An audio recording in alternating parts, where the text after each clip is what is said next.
حدیث نمبر 5138۔ حضرت جابر بن عبداللہ رضی اللہ عنہ سے مروی ہے، فرماتے ہیں میں نے رسول اکرم صلی اللہ علیہ وسلم سے سنا، آپ نے فرمایا برتنوں کو ڈھانپو اور مشکوں کے منہ بند کرو، کیونکہ سال میں ایک ایسی رات ہے جب وہ وبا نازل ہوتی ہے، وہ اس برتن اور مشکیزے میں اترتی ہے جو ڈھانکا ہوا نہ ہو اور اس مشکیزے کا منہ باندھا نہ گیا ہو۔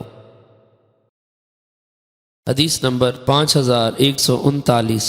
ایک اور سند کے ساتھ یہ حدیث مروی ہے، البتہ اس میں یہ فرمایا کہ سال میں ایک دن ایسا ہے جس میں وبا نازل ہوتی ہے، اور حدیث کے آخر میں ہے لیث نے کہا ہمارے ہاں کے عجمی لوگ اس وبا سے قانون اول دسمبر میں بچتے ہیں۔